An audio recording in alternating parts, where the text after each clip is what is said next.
자, 시편 46편부터 오늘 공부하겠습니다. 피난처라는 말씀이 나옵니다. 46편의 제목은 하나님의 피난처가 되겠습니다. 하나님의 피난처가 어딜까요? 성전입니다. 교회입니다. 자, 다윗은 1절에서 하나님은 우리의 피난처시요 힘이시니 환난 중에 만날 큰 도움이시라. 그러므로 땅이 변하든지 산이 흔들려 바다 가운데서 빠지든지 바닷물이 솟아나고 뛰놀든지 그것이 넘침으로 산이 흔들릴지라도 우리는 두려워하지 아니하리로다. 셀라. 이 피난처라는 의미는 뭘까요? 어떤 두려움과 어떤 환난 속에서 또 대적의 어떤 공격을 피해서 필요한 곳이죠. 그죠? 근데 내 영과 내 혼과 육이 온전히 거할 수 있는 곳. 물론 이제 만약에 북한에 핵이 날라온다고 했을 경우에 우리 남한에서는 찾아야 할 피난처 없습니다. 그죠? 근데 그 피난처는 내 생명을 위한 것 뿐이잖아요. 그죠? 여기서 얘기하는 피난처라는 것은 다윗은 또 다른 의미를 가지고 있습니다. 그냥 내 육신의 안위만을 위한 거라면 어떤 요새를 얘기할 텐데 여기서 얘기하는 피난처는 그의 영과 혼과 육이 온전히 보호를 받는 곳, 그것을 얘기한 것이거든요. 환난 중에 만날 큰 도움이라고 했습니다. 그리고 피난처시요 힘이시니 어떠한 능력, 파워, 그리고 우리가 환난 중에 만날 큰 도움이라. 그러므로 땅이 변하든지 산이 흔들려 바다 가운데 빠지든지 바닷물이 솟아나고 뛰놀든지 그것이 넘침으로 산이 흔들릴지라도 우리가 두려워하지 아니하리라. 여기는 물론 어떤 그 자연 환경에 관한 것만을 언급하고 있어요.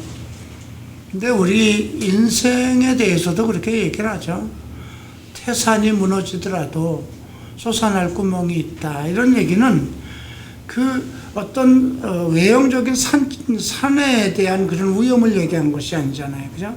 우리 삶에 닥칠 어떤 환난과 우리를 좀 감당할 수 없는, 우리의 인간의 힘으로 감당할 수 없는 어떤 힘에 의해서 두려움을 느낄 때 할 수 있는 거죠. 4절 봅니다. 한 시내가 있어 난 위에 흘러 하나님의 성 곧 지존하신 이의 성소를 기쁘게 하도다. 여기서 한 시내란 무엇일까요? 뭐 강이라고 할 수도 있고요. 이거는 실로암이라고도 얘기를 하는데 원래 이 다윗이 실로암이라는 건 다윗 이후에 만든 겁니다. 사네립의 공격을 피해서 이제 예루살렘 요새에 이렇게 은둔해 있는데 스기야 왕 때. 근데 그 예루살렘 그 성 안에는 우물이 없었어요. 물이 안 나와요. 그러니까 물을 끌어들여야 되는 거거든요. 근데 그 당시에 물을 끌어들여올 수 있는 곳은 기온샘밖에 없었어요. 그래서 그 먼 거리에서 그 예루살렘 성내 아래까지 실로암, 거기다 못을 만들고 수로를 파서 못을 만들고 실로암이라고 이름을 진 거거든요. 그런데 지금 이건 다윗 왕 때 있었던 게 아니고 다윗 이후에 있었던 거예요. 그러면 이건 어디를 근거를 해야 될 것인가? 스가랴서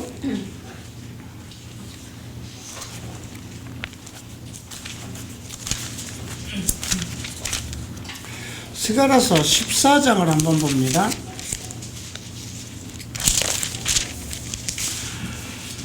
8절에 이렇게 기록되어 있습니다. 그날의 생수가 예루살렘에서 솟아나서 절반은 동해로 절반은 서해로 흐를 것이라. 여름에도 겨울에도 그러하리라. 이거는 뭘 얘기하는 걸까요? 예수 그리스도죠. 예수 그리스도께서 우리가 요한복음 7장에서 얘기하잖아요. 초막절 날 끝날에 성전 앞에서 누구든지 목마른 자는 다 내게 오라. 내가 값없이 주리라 하신 말씀이에요. 그런데 생수가 예루살렘에서 솟아나서 절반은 동해로 절반은 서해로 거 여름과 겨울에도 그러하리라. 이것은 메시아 생수 대신 우리의 생명의 물 대신 예수께서 이제 예루살렘을 중심으로 역사하실 것을 언급한 건데요. 여기서 한 시내도 우리가 물론 실로암의 근원되는 기온샘에서부터 그것이 물이 들어와서 이제 그 하나님의 성 그쪽에로 들어오는 것을 언급한 것이겠지만, 우리 하나님의 말씀 예수 그리스도를 통해서 우리에게 들어오는 복음의 생수를 얘기하는 것이라 이렇게 생각하면 되겠습니다. 에스겔서 47장도 한번 보시겠습니다. 자, 에스겔서 47장 1절 보면 그가 나를 데리고 성전문에 이르시니 성전의 앞면이 동쪽으로 향하였는데 그 문지방 밑에서 물이 나와 동쪽으로 흐르다가 성전 오른쪽 제단 남쪽으로 흘러내리더라. 그가 또 나를 데리고 북문으로 나가서 바깥길을 꺾여 동쪽으로 향한 바깥문에 이르신즉 본즉 물이 그 오른쪽에서 스며 나오더라. 성전 문지방 밑에서 물이 흘러나와 동쪽으로 흐르고 성전 오른쪽 제단 남쪽으로 해서 북문을 돌아서, 그러니까 성전을 쭉 한 바퀴를 돌아서 내려오는 겁니다. 그 물이 1천척, 2천척, 3천척, 4천척까지 이렇게 사람이 건너지 못할 만한 큰 물이 돼서 이게 흐르죠. 그런데 지금 9절에는 8절에 이렇게 기록되어 있습니다. 그가 내게 이르되 이 물이 동쪽으로 향하여 흘러 아라바로 내려가 바다에 이르리니 이 흘러내리는 물로 그 바닷물이 되살아나리라. 또 9절 보면 이 강물이 이르는 곳마다 번성하는 모든 생물이 살고 또 고기가 심히 많으리니 이 물이 흘러가므로 바닷물이 되살아나가겠고 이 강이 이르는 각처 모든 것이 살 것이며 강가에 어부가 살 것이며 엔게디에서부터 에네글레임까지 그물 치는 곳이 될 것이라. 이 고기의 종류가를 따라 큰 바다의 고기와 같이 심히 많으려니와. 지금 이렇게 어떤 무엇을 상징하는 이야기로 지금 기록되어 있어요. 결국은 이것은 무엇을 얘기를 하냐면 예수 그리스도께서 이 땅에 오셨을 때 그로부터 시작된 복음의 생수를 통해서 이제 그 모든 사람들이 다 소생되고 그럴 부분을 얘기하는 거거든요. 강이 시작돼서 우리가 생각해 보세요. 시냇물이 흘러서 강이 돼요. 그죠? 아까 에스겔서 47장 1절 성전 문지방에서 물이 시작됐다고 그랬어요. 1천척, 2천척 해서 큰 강을 이루어서 나중엔 큰 바다, 아라바라는 큰 바다에 이른다고 그러죠. 우리가 가장 물이 맛있을 때가 어딜까요? 성전 문지방에서 나오는 생수겠죠. 그죠? 그리고 강물까지는 먹어요. 근데 바다까지 이르려면 그 물이 못 먹죠. 그래서 지금 에스겔서를 보면 그 아라바에 가서 그 흘러내린 물들을 다시 그 아라바 그 바닷물을 다시 소생한다는 그런 말씀도 있습니다. 강가에는 많은 나무가 있고 그리고 어부가 설 것이다. 그리고 그 강가의 나무들은 전부 다 약재료로 사용될 것이다. 이러한 좀 복음적인 이야기입니다. 에스겔서 47장은. 그래서 우리가 한 시내가 있어서 나누어 흘러 하나님의 성 곧 지존하신 이의 성소를 기쁘게 하시도다. 이 말씀은 이제 예수를 통해서 나타날 복음의 생수를 언급하고 있는 것이다. 이렇게 생각하면 되시겠어요. 하나님이 그 성중에 계심에 성이 흔들리지 아니할 것이라 새벽에 하나님이 도우시리로다. 왜 새벽이라고 그랬을까요? 새벽은 밤 끝에 나오는 거예요, 그죠? 밤이 지나야, 밤이 깊어져야 오는 게 새벽이거든요. 그러니까 앞에서도 피난처는 우리의 환난 중에 피할 곳이잖아요, 그죠? 그러니까 우리 인생이 어둠으로부터 시작돼서 정말 감당할 수 없는, 우리로서 도저히 어떻게 이겨낼 수 없는 그런 환난의 때가 오더라도 하나님께서는 새벽에 항상 그 지존하신 하나님은 그 성중에 계시기 때문에 그 새벽에 하나님께서 도우실 것이라 이렇게 노래하고 있습니다. 문나라가 떠들며 왕국이 흔들렸더니 그가 소리를 내심에 땅이 녹았도다. 복음이 전 세계 속으로 이제 녹아 들어가는 그 과정을 언급하고요. 7절 함께 읽겠습니다. 만군의 여호와께서 우리와 함께 하시니 야곱의 하나님은 우리의 피난처라. 왜 야곱의 하나님이라고 그랬을까요? 이스라엘의 하나님이라 하지 않고, 야곱이 나중에 천사와 싸움에서 이겼을 때 그 천사가 너는 다시 야곱이라 부르지 마라. 내 이름은 이스라엘이라. 이스라엘과 그 하나님과 싸워서 이긴 자로다.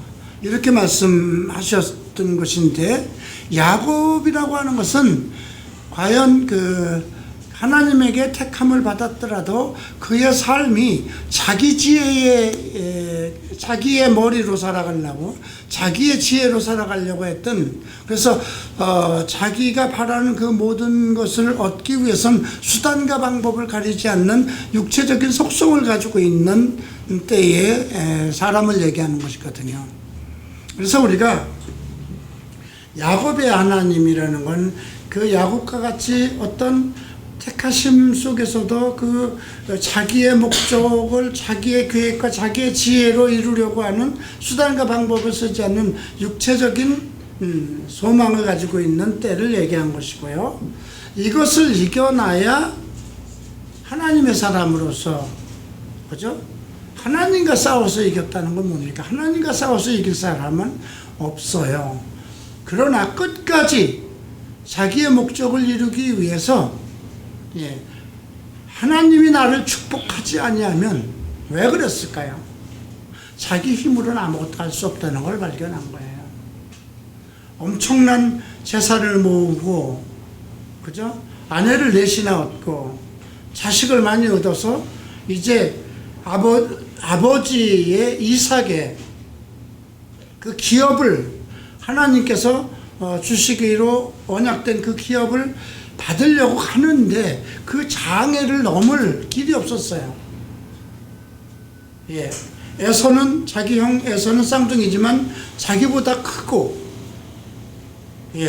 자기는 어떤 걸로도 그 세속적인 그 에서를 이길 수 있는 그런 힘이 없었어요.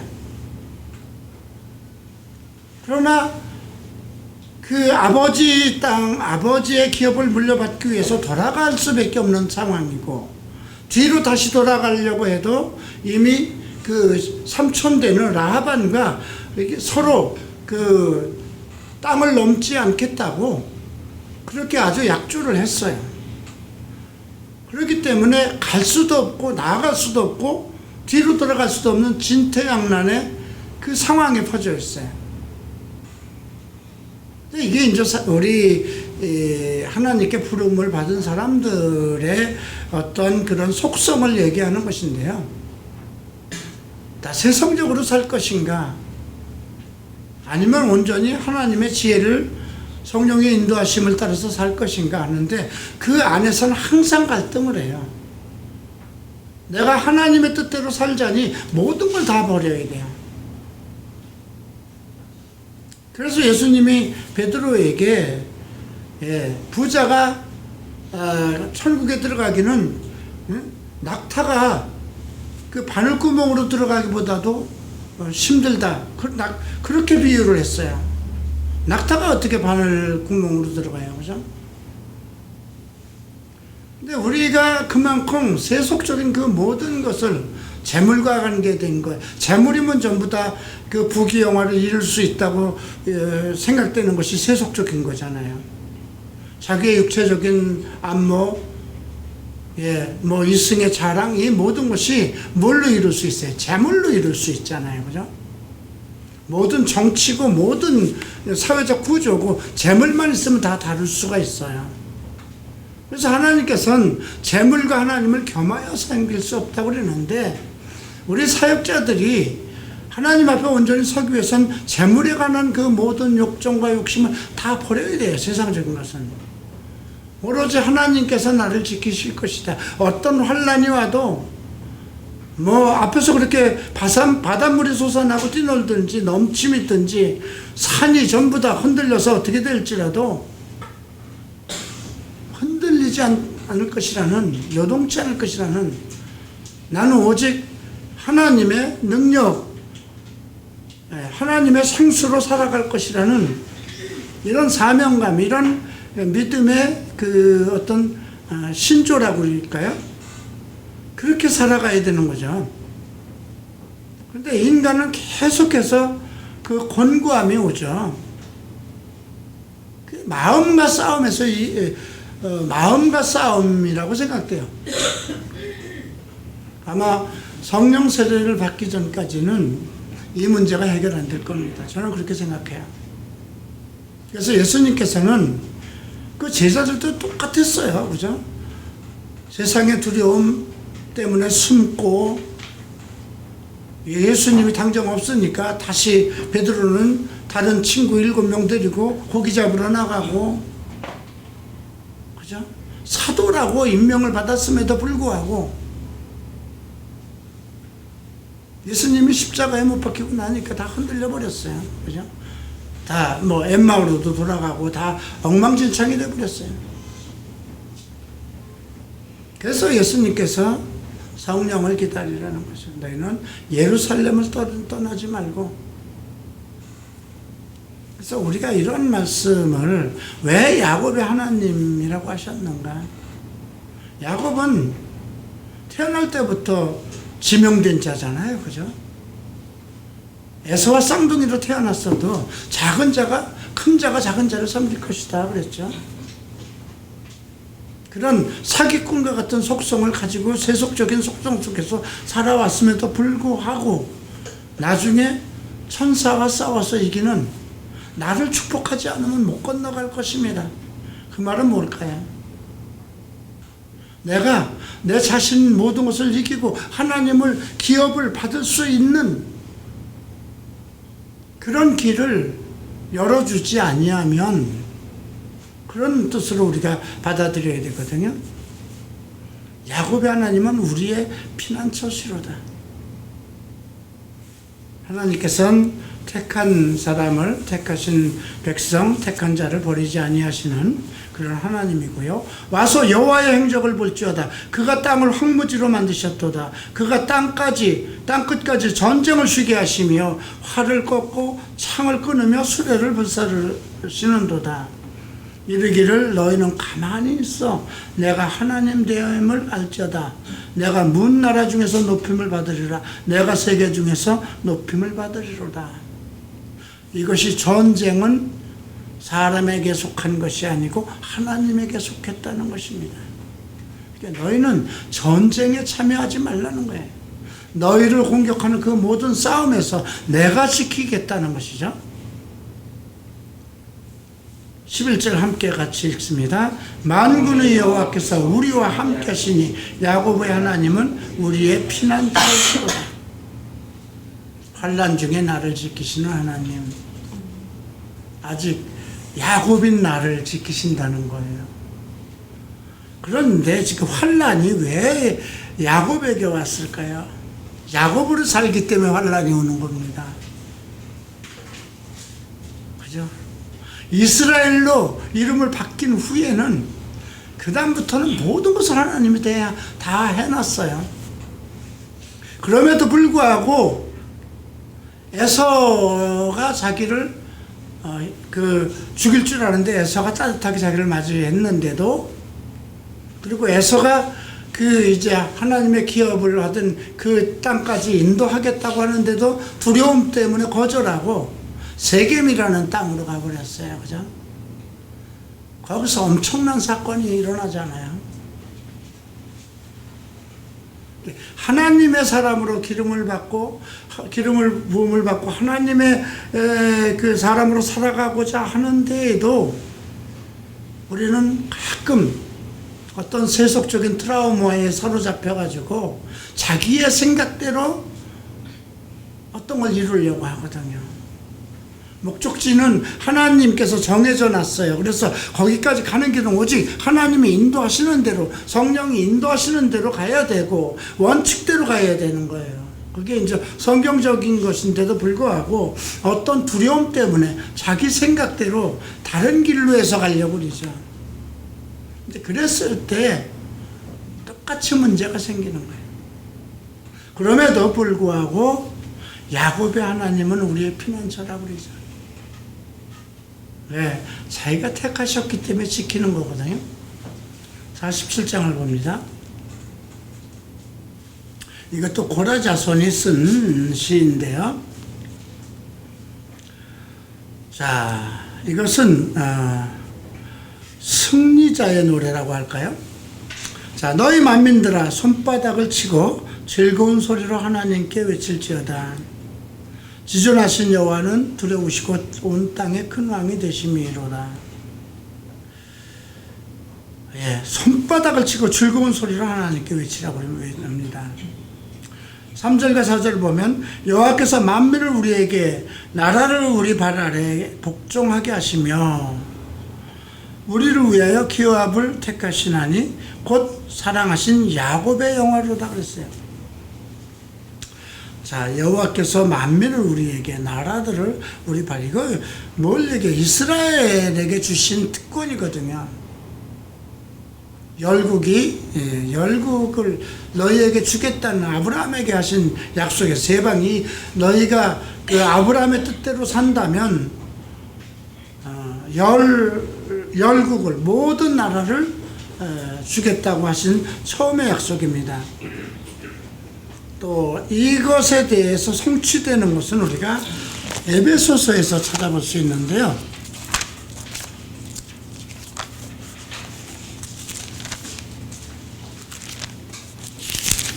에베소서 1장 22절 보죠. 또 만물을 그 발 아래 복종하게 하시고 그를 만물 위에 교회의 머리로 삼으셨느니라. 교회는 그의 몸이니 만물 안에서 만물을 충만케 하시는 이의 충만함이로다. 그죠? 예. 모든 만민은 나라들을 복종케 하시고 우리를 위하여 기업을 택하시나니 곧 사랑하신 야곱의 영화로다. 계속해서 야곱을 얘기하고 있습니다. 이스라엘 백성이 두 가지 속성입니다. 하나님의 택함을 받아서 하나님을 향한 열정은 가지고 있어요. 그런데 자기 방법대로 살고자 하는 또 욕정도 뛰어났어요. 어쩌면 목회자들의 속성일 수도 있어요. 자, 5절 보죠. 하나님께서 즐거운 함성 중에 올라가시며 여호와께서 나팔 소리 중에 올라가시노라. 찬송하라. 하나님을 찬송하라. 찬송하라. 우리 왕을 찬송하라. 이렇게 외칩니다. 하나님은 온 땅의 왕이심이라. 지혜의 시로 찬송할지어다. 하나님이 뭇 백성을 다스리시며 하나님이 그 거룩한 보좌에 앉으셨도다. 문 아래 고관들의 모임이여 아브라함의 하나님이 백성이 되도다. 세상의 모든 방패와 하나님의 것이며 그는 높임을 받으리라. 아브라함의 하나님이라고 그럽니다. 문 나라의 고관들의 모임이여. 그러니까 전 세계의 회중 통치자의 어떤 집단들을 얘기하는 거죠. 아브라함의 하나님의 백성이 되도다. 이것이 열방을 아브라함에게 주겠다는 하나님의 뜻이 성취가 되는 건데요. 이스라엘이 있은 지 한 번도 열방 모든 전 세계가 이스라엘의 통치 속에 들어간 일은 한 번도 없어요. 근데 결국 예수 그리스도도 메시아도 아브라함의 자손이잖아요. 그죠? 이스라엘 민족이니까. 그래서 이제 예수 그리스도가 전 세계를 이제 통치하실 때 모든 천지 만물, 모든 백성과 민족들을 그 발 아래 놓게 될 때 모든 천하 만물이 이제 그리스도의 발 아래, 그게 바로 교회의 발 아래예요. 그렇게 될 때에를 노래한 것이라고 볼 수 있습니다. 최고의 승리의 노래라고 볼 수 있고요.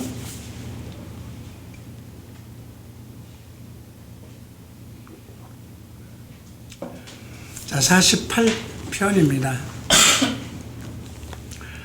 1절을 함께 읽겠습니다. 여호와는 위대하시니 우리 하나님의 성 거룩한 산에서 극진히 찬양을 받으시로다. 또 8절과 9절 함께 합시다. 우리가 들은 대로 만군의 여호와의 성 우리 하나님의 성을 보았나니 하나님이 이를 견고히 하시로다. 하나님이여 우리가 주의 전 가운데서 주의 인자하심을 생각하였나이다.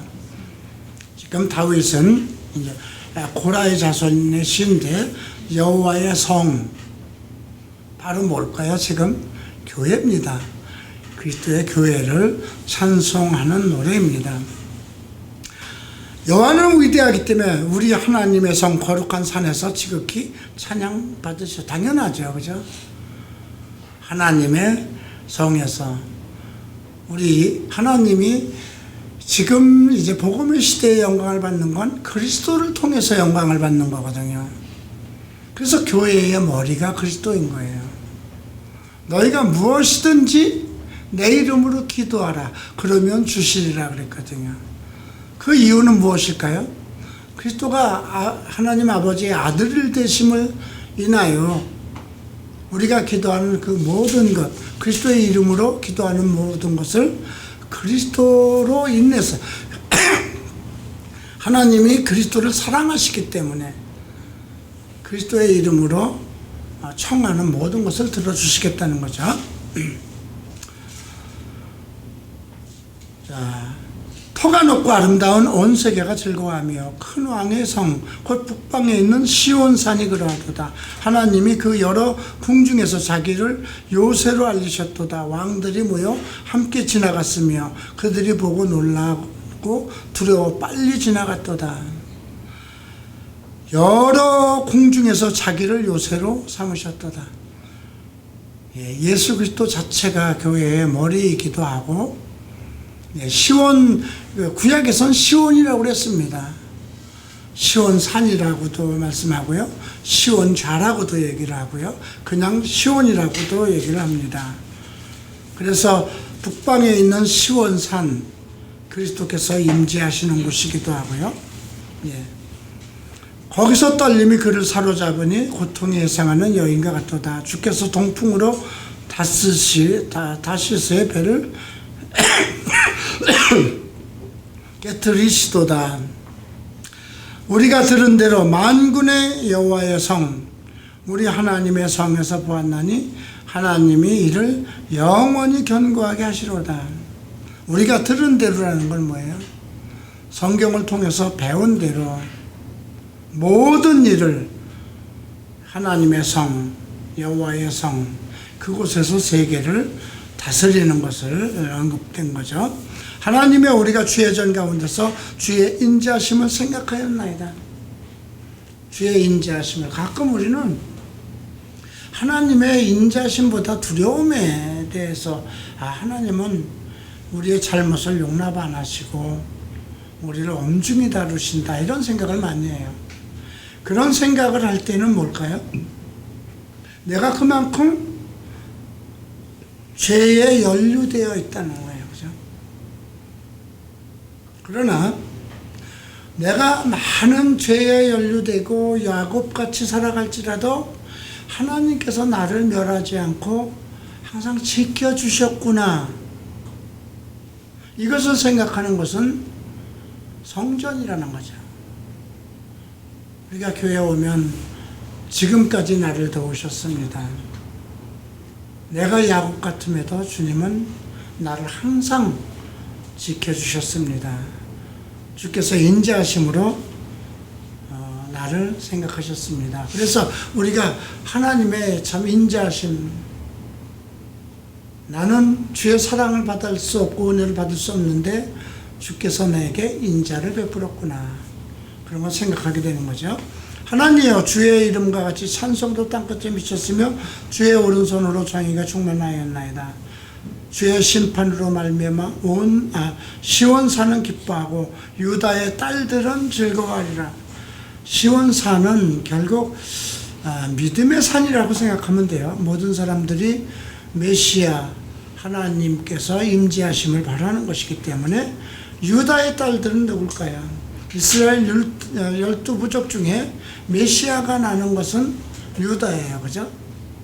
유다의 딸들은 뭘까요? 그들은 모두 메시아를 낳기를 소망하고 메시아가 오기를 소망하는 사람들이죠. 그래서 주의 심판으로 말미암아 시온 산은 기뻐하고 유다의 딸들은 즐거워한다. 하나님께서 항상 공정하게 심판하시고 그렇기 때문에 유다의 딸들은 즐거워한다. 너희는 시온을 돌면서 그곳을 돌아보고 그 망대들을 세어보라. 그의 성벽을 자세히 보고 그의 궁전을 살펴서 후대에 전하라. 이 말은 뭘까요? 예루살렘 성전을 꼭 돌아봐라, 성지 순례를 하라 하는 것이 아닙니다. 하나님께서 그의 성전에서 얼마나 많은 영광을 보이시고 얼마나 많은 은혜를 베푸시고 얼마나 많은 능력을 베푸셨는가, 그 성경의 기록들, 이 세상 가운데 예루살렘의 성전을 하나님의 성전으로 삼고, 그죠? 예루살렘을 도성으로 삼고 그 성전을 자기의 성전으로 삼고 그 지성소 안에 언약궤 위에 계시는 시온자, 그것이 우리가 이제 장차 오실 예수 그리스도를 표징하는 것이지만, 거기 예수 그리스도가 오기 전까지의 모든 은혜를 기억해 보라는 것이죠. 그 성벽을 자세히 보고, 이제 에스겔서 48장을 보면 그 성전의 그 구조라든가 그런 땅의 넓이, 각 지파에게 나눠주는 그 땅의 넓이, 이런 것들을 보게 됩니다. 에스겔서는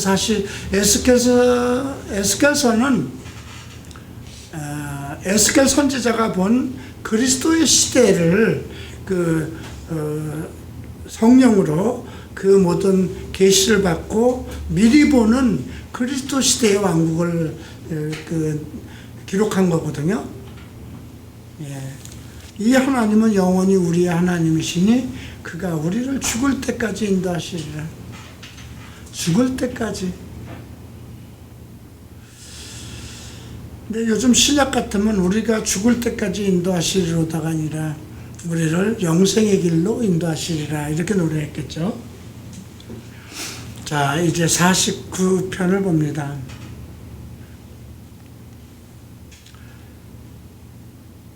자, 49편은 재물을 신뢰하는 자들을 향한 경고의 노래, 세상을 좋아하는 자들. 자, 49장 1절 보죠. 뭇 백성들아 이를 들으라. 세상의 거민들아 모두 귀를 기울이라. 귀천 빈부를 막론하고 다 들으라. 내 입은 지혜를 말하겠고 내 마음은 명철을 작은 소리로 읊조리로다. 내가 비유에 내 귀를 기울이고 수금으로 나의 오묘한 말을 불리로다. 죄악이 나를 따라다니며 나를 에워싸는 환난의 나를 내가 어찌 두려워하랴. 자기 재물을 의지하고 부유함을 자랑하는 자는 아무도 자기 형제를 구원하지 못하며 그를 위한 속전을 하나님께 바치지도 못할 것은, 그들의 생명에 속량하는 값이 너무 엄청나서 영원히 매료하지 못할 것입니다. 여기서 속전은 뭘까요? 죄값입니다. 근데 생명을 속량하는 값이 너무 엄청나서 왜 그럴까요? 예수 그리스도의 몸값이잖아요. 예, 실제로 예수 그리스도의 몸값은 은 20냥으로 팔렸지만 우리가 그 예수 그리스도의 그 대속의 값은 돈으로 재물로 따질 수 없는 거잖아요. 그래서 재물을 의지하고 부유함을 자랑하는 자는 자기 형제를 구원하지 못한다는 겁니다. 자, 이 비유가 복음서 어디에서 나오나요? 이 내용과 같은 내용이 누가복음 16장입니다. 부자와 나사로에 대한 비유죠. 부자도 죽어서 수월로 내려갔고 거지 나사로는 어디로 갔어요? 아브라함 품으로 들어갔어요.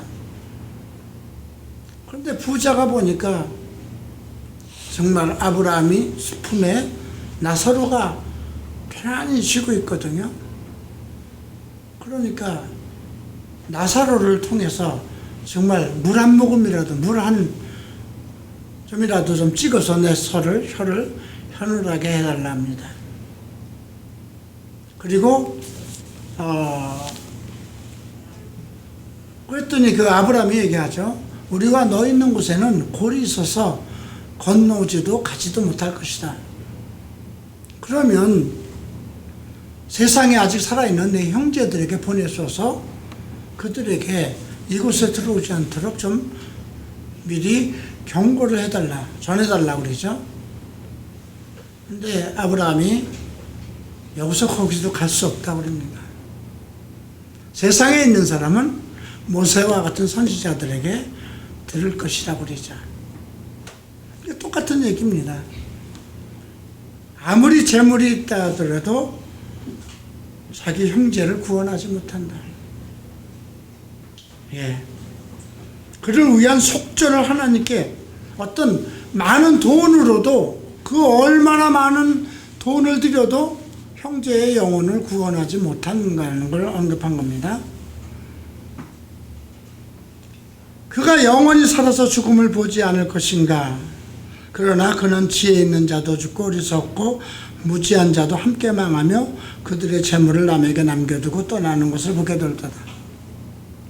재물이 아무리 많아도 지가 써보지도 못하고 그냥 남겨두고 떠난다는 거죠. 영원히 살 것 같거든요. 부자로 사는 사람들 재물을 가지고 영원히 살 것 같이 얘기를 해도 하나도 가지 못하고 그들은 돈이 많으니 좋은 약도 먹고 뭐 그래서 죽음을 보지 않을 것이다 이렇게 생각하지만 다 죽잖아요. 그죠? 예. 그러나 그들 속 생각에 그들의 집은 영원히 있고 그들의 거처는 대대에 이르리라 하여 그들의 토지를 자기 이름으로 부르는도다. 우리가 창세기 4장에서 보면 가인이 에녹의 이름으로 성을 쌓았다고 그랬어요. 그죠? 에녹의 이름으로. 이런 부분을 잘 생각해. 에녹의 이름으로 대대히 그렇게 이룰 거. 우리가 이제 뭐 이시조선 왕조도 보세요. 신라의 왕조도 보세요. 대대로 그 왕조의 이름을 이어가려고 그러지만 결국 다 무너지잖아요. 마찬가지죠. 뭐 지금 재벌들도 삼성이 계속 이어가면 언제까지 이어나가겠어요. 그죠? 그들의 삶이 과연 평탄한가? 물론 엄청난 재물과 엄청난 걸 가지고 있어서 세상 사람들에게 존경을 받고 수만 명을 먹이기도 하고 훌륭하기도 하지만 이건희 씨의 지금 현재의 상황이 어떻고 그의 딸들이 뭐 자살도 하고 그죠? 많은 재산을 남겼지만 자식들이 서로 싸우고 자기 이름으로 계속 이어간다고 해도 영원히 이루지 못하잖아요. 그죠? 형제는 고사하고 자기 아들도 구원을 못해요. 사람은 존귀하나 장구하지 못하며 멸망하는 짐승 같도다. 사람이 얼마나 존귀할까요? 왜 존귀하다고 그럴까요? 하나님의 형상과 모양대로 창조했기 때문에 짐승에게 비할 바는 안 됩니다. 그죠? 네. 하나님의 형상과 모양대로 지었기 때문에 존귀한 자거든요. 그런데 멸망하는, 장구하지 못하고 멸망하는 짐승 같다. 왜 그럴까요? 죄의 문제 때문에.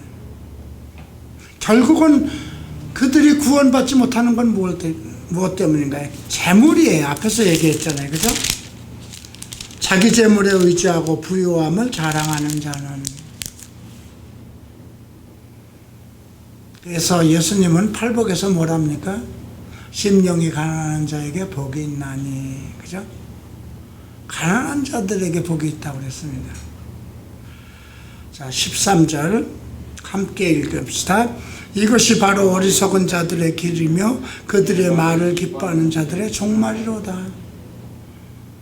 부귀와 영화와 재물을 구하는 그 모든 자들이 다 허사라는 거죠. 그들이 양같이 스월에 두기로 작정되었어요. 스월은 뭐예요? 지옥입니다. 사망이 그들의 목자일 것이다. 이것도 참, 이 말씀도 사실 복음적이에요. 양같이 스월에 두기로.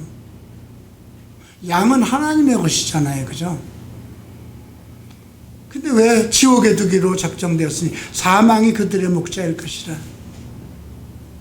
생수를 따르지 않고 하나님을 따르지 않고, 그죠? 그들이 재물을 따랐기 때문에. 정직한 자들이 아침에 그들을 다스리리니 그들이 아름다움은 소멸하고 수월이 그들의 거처가 되리라. 정직한 자들이 아침에 그들을 다스리니.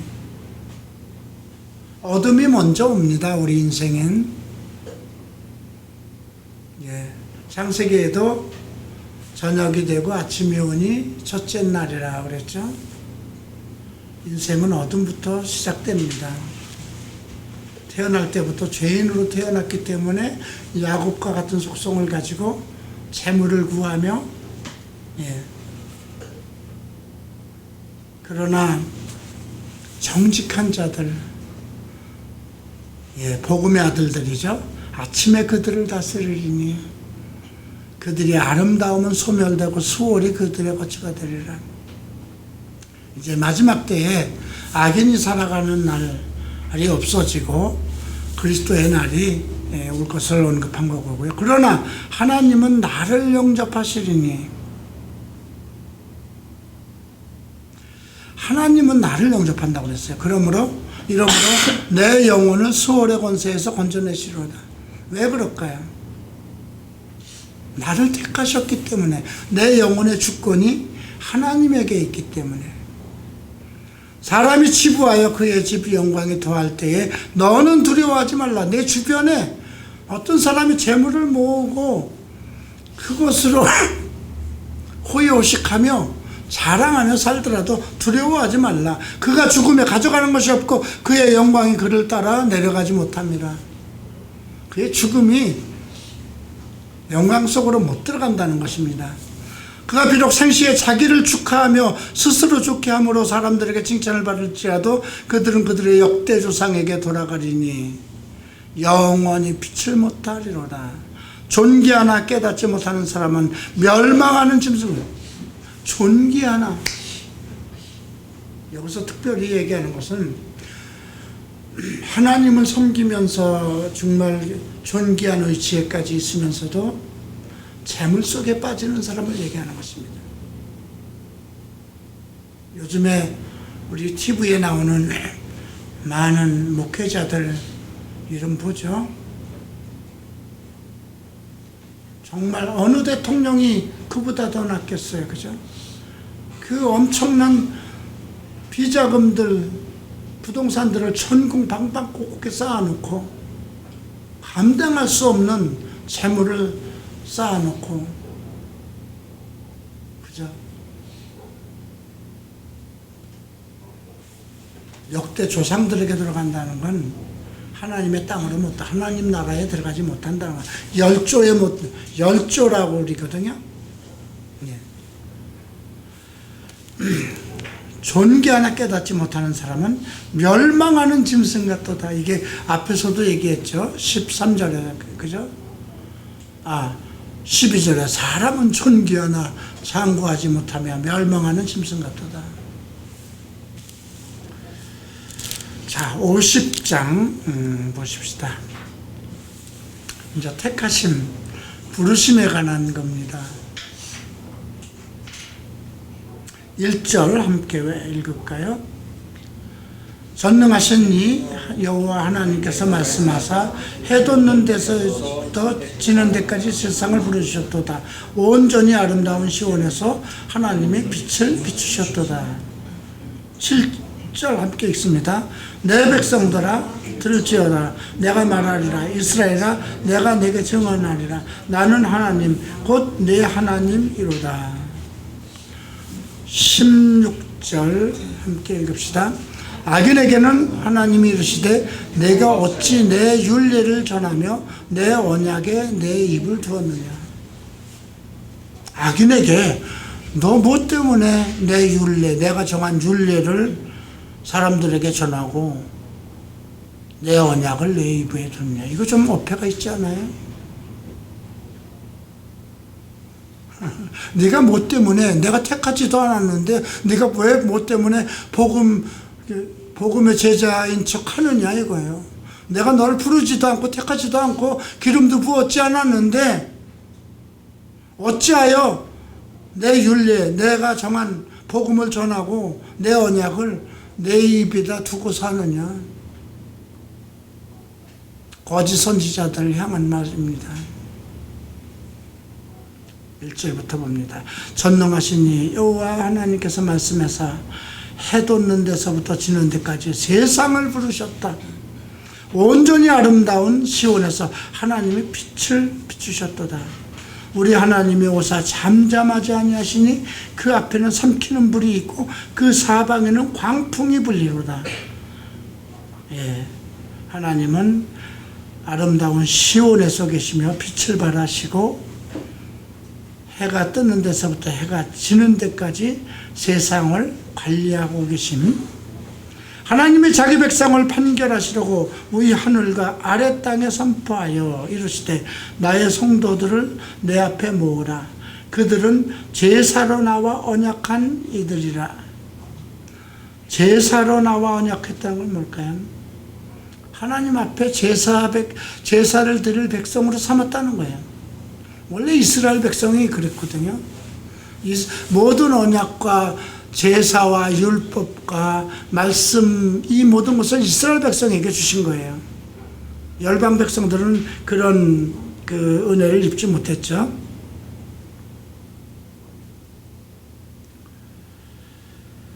하늘이 그의 공의를 선포하리니 하나님이 그의 심판장이시미로다.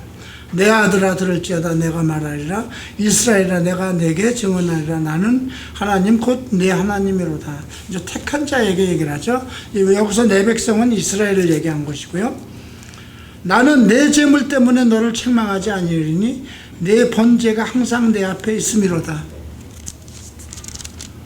성경은 항상 재물에 관해서 엄중하게 다룹니다. 그죠? 재물과 하나님을 함께 섬기지 못한다고 그럽니다.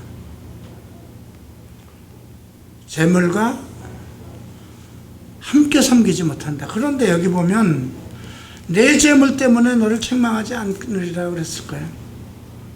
여기는 자기의 어떤 욕정과 욕망을 위해서 재물을 자기의 신으로 삼는 그것을 얘기하는 것이 아닙니다. 하나님께서 주신 재물을 말하는 거죠. 하나님께서 그에게 많은 재물을 주셨는데 그것은 자기를 위해서 쓰지 않고 오직 하나님께 제사드리고, 없는 사람을 돌보기 위해서 쓰고, 내가 내 집에서 수소나 내 우리에서 수염소를 가져다 가지 아니하리니 이는 살림의 들짐승과 뭇산의 가축이 다 내 것이며 산의 모든 새들도 내가 아는 것이며 들의 짐승도 내 것임이라. 내가 가령 줄여도 내게 이르지 아니할 것은 세계와 거기에 충만한 것이 다 내 것이옵니다. 내가 수소의 고기를 먹으며 염소의 피를 마시겠느냐? 감사로 하나님께 제사를 드리며 지존하신 이에게 내 소원을 갚으며 환난 날에 나를 부르라. 내가 너를 건지리니 내가 나를 영화롭게 하리라. 이 말씀 속에서 하나님께서는 사실 재물을 원하신다는 것이 아니에요. 이거 이사야에서도 얘기했죠. 내 마당만 밟을 뿐이다 그랬죠. 너희가 내게 드리는 그 많은 제사가 내게 무슨 필요하냐? 내 마당만 밟을 뿐이다. 그러나 이것은 이 말씀은 그 14절에서부터 감사로 하나님께 제사 드리는 자, 오직 하나님의 말씀 속에서 살아가면서 감사로 하나님께 제물을 드리는 이 사람은요, 아까 그 8절에서 얘기하는 것처럼 내 재물 때문에 너를 책망하지 아니하니 내 번제가 항상 내 앞에 있다. 이 말은 뭐, 그 말과 지금 같은 얘기예요. 그죠? 온전하게 하나님 앞에 향한 사람은 그의 재물 모두가 하나님의 것처럼 항상 하나님 앞에 제사를 드리는 것인데, 그런데 중간에 있는 것들은 어떤 그 의식적으로 하나님께 그 제물을 드리고 자기가 정말 하나님의 사람인 것처럼 그런 사람들을 얘기하는 거거든요. 그러니까 악인과 선인의 지금 상황을 둘로 이렇게 구분해서 지금 언급하는 겁니다. 그래서 16절에 악인에게는 하나님이 이르시되 내가 어찌하여 내 율례를 전하며 내 언약을 내 입에 두느냐. 많은 바리새인들이 엄청난 제사를 모으고 제사장들이 엄청난 제사를 모았거든요, 그 당시. 그들은 정말 율법을 지키고 성전에서 예물을 드리고 하는데, 예수님께서는 뭐라고 했어요? 동전 2렙돈을 가지고 성전에 그 헌금하는 자를 보고 이 여인이 모든 사람들보다 가장 많이 헌금하였다, 이렇게 말씀하셨거든요. 많은 사람은 있는 중에서 드렸지만 그 사람들은 의식적으로 하나의 율법이기 때문에 드린 거거든요. 그러나 이 여인은 자기의 목숨을 드렸다는 것입니다. 그렇게 우리가 비유로 생각하면 될 것이고요. 내가 교훈을 미워하고 내 말을 내 뒤로 던지면, 예수님도 이 말씀을 하신 일이 있어요. 네가 천국의 열쇠를 가지고 있으면서 너도 들어가지 않고 다른 사람들도 들어오지 못하게 한다. 이거 예수님께서 바리새인들에게 한 말이에요. 서기관들에게 한 말이에요. 하나님의 말씀을 맡겼거든요.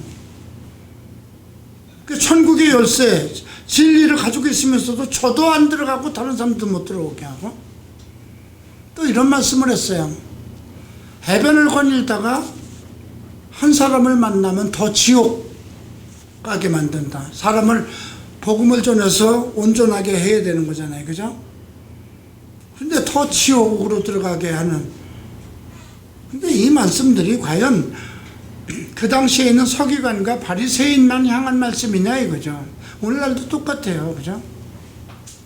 해변을 가다 어떤 거리를 가다 어떠한 죄인을 만났어요. 그러면 그를 데려다가 온전히 복음으로 그가 회개하게 하고 말씀에 따라 살게 하고 성령의 인도함을 받아서 거룩한 백성으로 살아가게 만드는 것이 교회잖아요. 교회는, 우리 사역자들은 성도를 온전케 하기 위해서 세운 자들이잖아요. 그런데 정말 그 환난 속에서 사탄의 그 공격을 피해서 피해온, 피난처로 들어온 그 사람들을 더 지옥 사람 되게 만드는 거, 그죠? 이상하게 종교적으로 만들고, 뭐, 그냥 재물을 교회에 많이 헌물하는 그 사람만이 복을 받는 걸로 생각하고 하고, 그 사람들을 존경하고,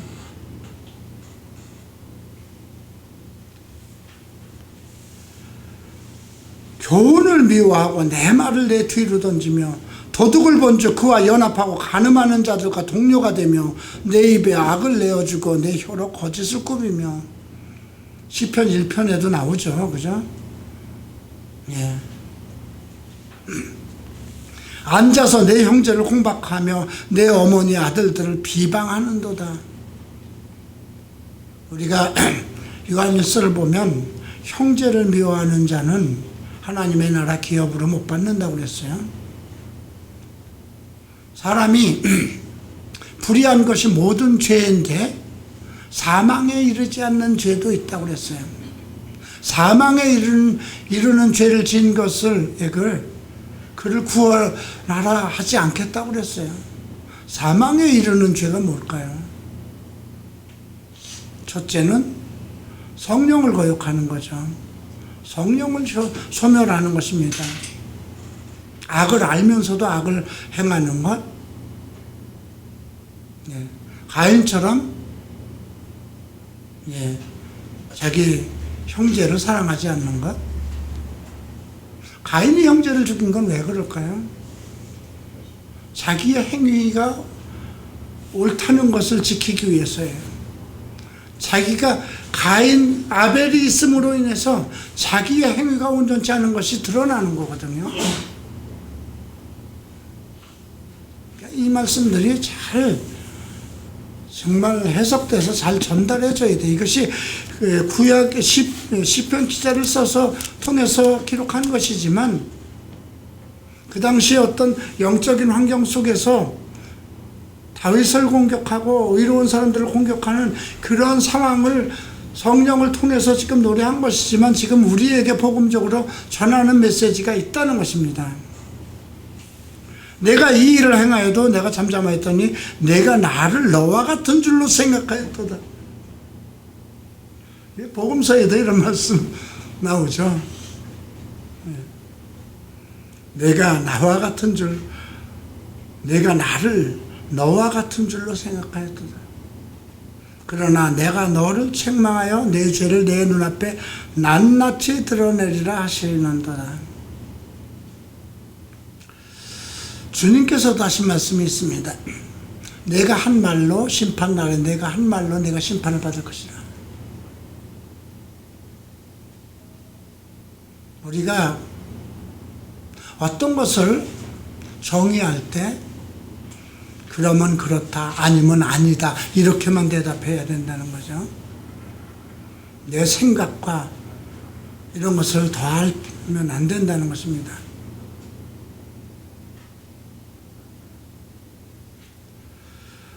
22절 봅니다. 하나님을 잊어버린 너희여 이제 이를 생각하라. 그렇지 아니하면 내가 너희를 찢으리니 건질 자 없도다. 하나님은 그래도 끝까지 사랑의 자비의 시간을 주죠. 감사로 제사를 드리는 자가 나를 영화롭게 하나니 그의 행위를 옳게 하는 자에게 내가 하나님의 구원을 보이리라. 그의 행위를 옳게 하는 자, 온전하게 살면서 감사로 하나님께 제사를 드리는 자. 어떤 내가 오늘 11조 이렇게 받았으니 이만큼 돈이 들어왔으니 이 금요에서 내가 정확히 11조를 드려야지. 이걸 안 드리면 내가 어떤 문제가 생길지도 모르고, 그렇게 한다면 그거는 감사로 드리는 게 아니죠. 또 어떤 사람은 꼭 11조를 드려야 되나? 그건 구약의 것인데 그냥 감사로 드리라 했으니까 내 마음속에 감사로 드리면 되지 않겠느냐? 또 그렇게 생각하고 하는 사람은 그렇게 11조를 드리지 못하는 목적이 무언가요? 재물을 모으기 위한 거잖아요. 그죠?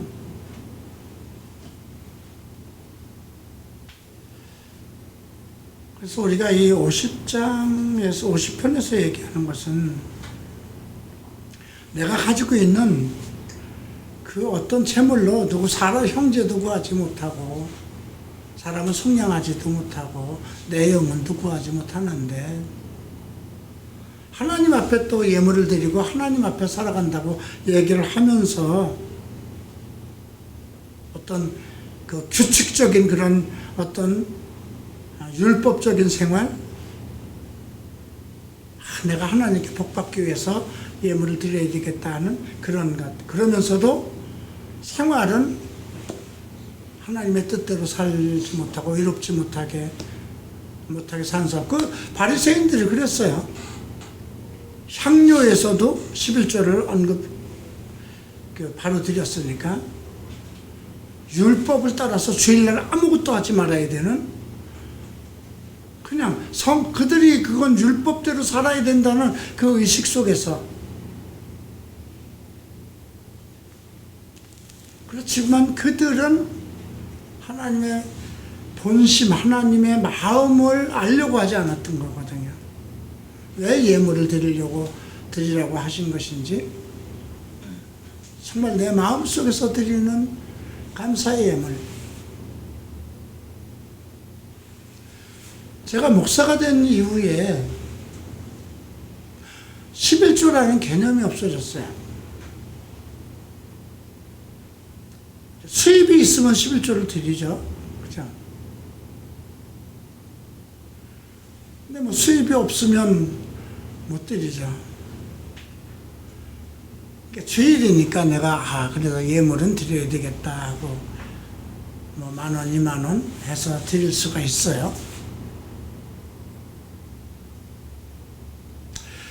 근데 그렇게 하고 싶지 않았어요. 그죠?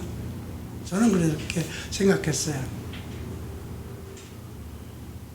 내게 주시는 것은 아무 때고 하나님께서 원하시면 하나님 앞에 드릴 수 있는 것이다. 나는 그렇게 생각하고 살아요. 지금도 마찬가지예요. 하나님께서 내게 무엇을 주신다면 그것은 내 것이 아니고 하나님의 것이니 내 생활에 필요한 대로 쓰고, 모든 것, 내게 주신 그 모든 것은 항상 하나님의 것이 될 것입니다. 하나님이 원하는 곳에 사용할 것입니다. 그런 마음을 가지고 살아왔어요. 근데 이제 요즘 이런 말씀들을 우리가 보면서 정말 감사로 제사를 드리는 자는 사실 마음의 문제를 묻는 거예요. 네가 마음으로 온전하냐 이거죠. 온전한 관계를 가지고 있느냐.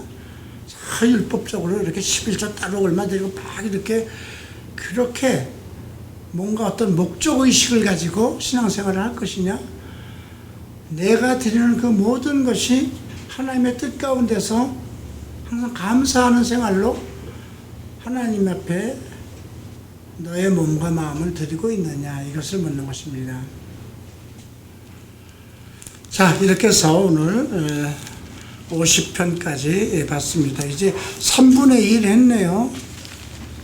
아직도 100편을 더 나가야 되네. 자, 기도하고 마치겠습니다. 존귀하신 주님 감사합니다. 감사로 제사를 드리며 하나님을 영화롭게 하는 자, 그의 행위를 옳게 하는 자에게 하나님의 구원을 보이려 하셨습니다. 우리가 늘 감사하며 하나님으로 만족하고 하나님의 주신 은혜로 감사하는 그런 성도가 되게 하소서. 이 모든 것이 성소에서 우리에게 주신 생수로 말미암아 또 우리에게 주시는 말씀을 통해서 베푸신 은혜로 말미암아 이루어지는 것입니다. 우리가 주님 오시는 날까지 늘 나의 마음이 여호와를 향하고 주를 송축하며 감사하는 마음으로 살아가게 하소서. 예수 이름으로 기도합니다.